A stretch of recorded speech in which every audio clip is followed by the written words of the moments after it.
which is sanctuary city policy. With that, Senator Merkley. Thank you very much, Mr. Chairman.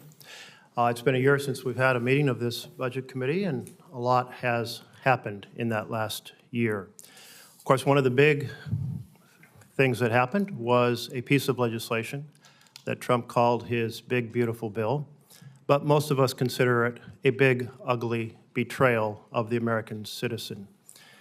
What did it proceed to do? Slash nutrition for hungry children, gutted health care for millions of families, enormously increased the wealth of the already wealthiest in our country.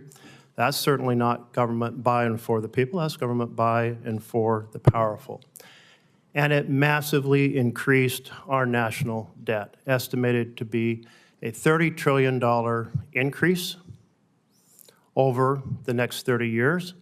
And if interest rates are 1% higher than used in CBO model, call that a $50 trillion increase in national debt over the next 30 years.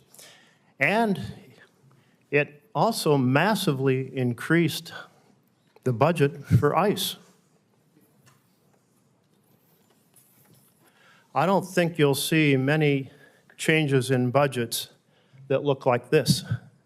You won't see a leap like this for housing in America, a fundamental need for families. You won't see this for health care in America. In fact, health care was savaged by the big, ugly bill. You won't see this for education in America, but you certainly see it for ICE.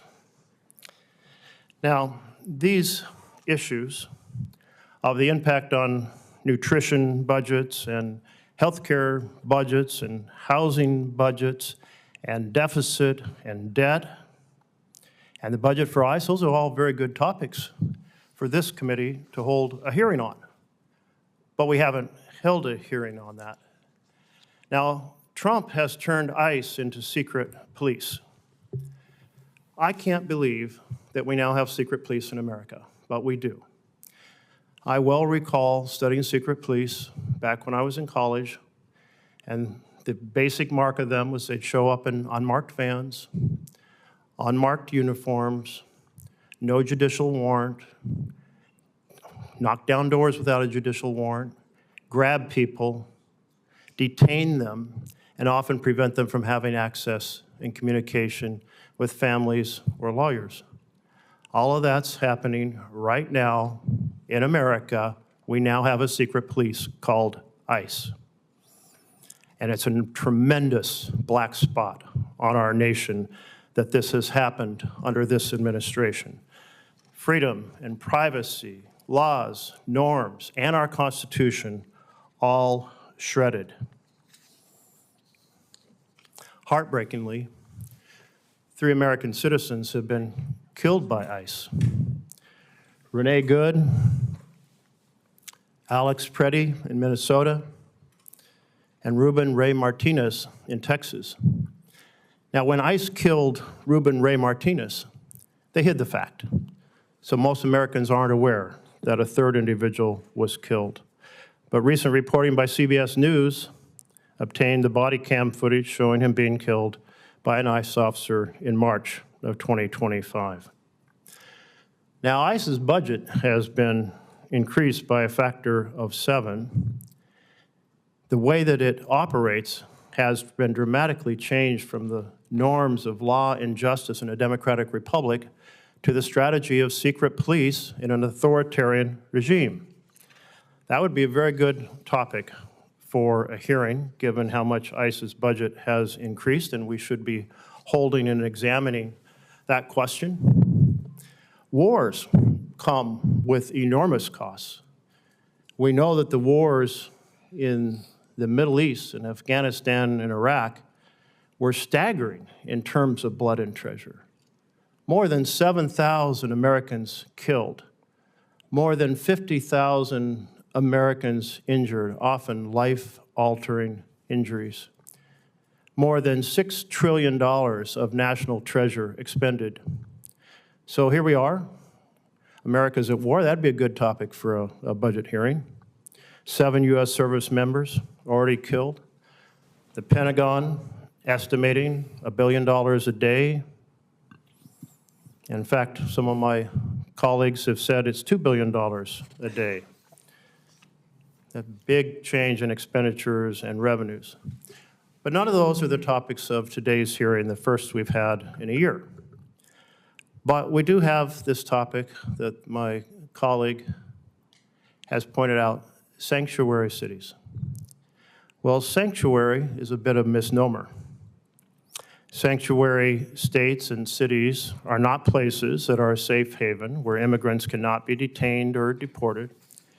It refers to the decision that local police will serve as local police and not be commandeered to be assistant ICE agents. These policies are rooted in the 10th Amendment of the Constitution. And my colleagues across the aisle like to lean on states' rights. It's certainly a state right to refuse to have its local police commandeered to be assistant ICE agents. Assistants now to ICE operating as a secret police in the United States of America. So the idea that local police do local police work and ICE agents do ICE work is protected by our Constitution. But there's also a public safety rationale behind it. We know that when local police serve as local police, they build relationships with the community and decrease crime. Research shows that jurisdictions that choose for local police to be local police and not assistants to a secret police, refusing to be commandeered as a federal agent, they have a higher median household income, they have less poverty, they have less reliance on public assistance, they have lower unemployment. Those all sound like pretty good things to me. And they have lower crime rates. A 2022 study found that allowing local police to be local police, not commandeered to be assistant ICE agents, results in a decrease in crime rates in those communities. And why? Well, because in places where they do get commandeered to be assistant ICE agents, they get less information, less trust, less ability to prosecute, and crime goes up. So if my colleagues are all for crime, then persist in trying to violate the 10th Amendment and the wise wisdom of those states that see the wise separation with different roles. And there's nothing about local police being local police that hampers federal immigration enforcement. In fact, when people are arrested, fingerprints, data, crime are all put into a national database. So the federal government has all it needs. And if it wants to make sure that a person is handed over at the time that a person is completing their sentence in a local or state institution, all they have to do is get a judicial warrant. A judicial warrant. That's all that's required. We've already seen the harm that happens when the executive branch tells the executive branch that it's okay to override Americans' civil rights. The reason we have separation of powers in our Constitution, something being seriously eroded under this administration. So as a reminder, each of these issues, slashing nutrition assistance, gutting health care, increasing the wealth of billionaires, exploding deficits and debts, transforming ICE into a secret police, launching a war, are all appropriate issues this budget committee should be focused on. But the decision by cities and states to enhance public safety by having local police focus on local police issues is not a new change. And so it's puzzling to me why that's the decision for this first hearing in a year. What we know is that states and cities that let local police be local police do pretty damn well. With that in mind, I've invited two expert witnesses to join us today. Mr. David Beer from the Cato Institute, an expert on sanctuary policies, and the broader concerns about the Department of Homeland Security and its $170 billion for immigration enforcement with little accountability or oversight.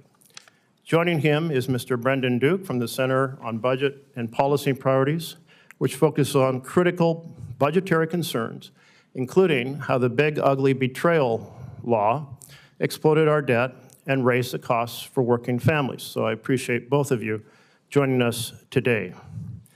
And while he's not able to join us for today's hearing, Oregon Attorney General Dan Rayfield has written a statement, and it explains how the home states, my home state, Oregon, how their policies to let police be police has assisted and helped him and the law enforcement officers keep Oregon communities safe.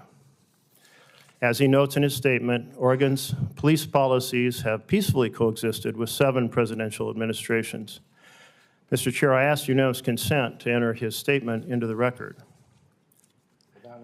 And I also ask unanimous consent to submit a statement for the record from the Law Enforcement Action Partnership, which states, quote, "When local departments are pressured to prioritize federal immigration objectives, officer time and resources are diverted from serious threats such as violent crime, domestic violence, and community safety concerns. The result is a policing environment that is less effective and less trusted." Creating a less effective and less trusted local public safety environment should not be the objective of the federal legislature. Thank you, Mr. Chairman. Thank you very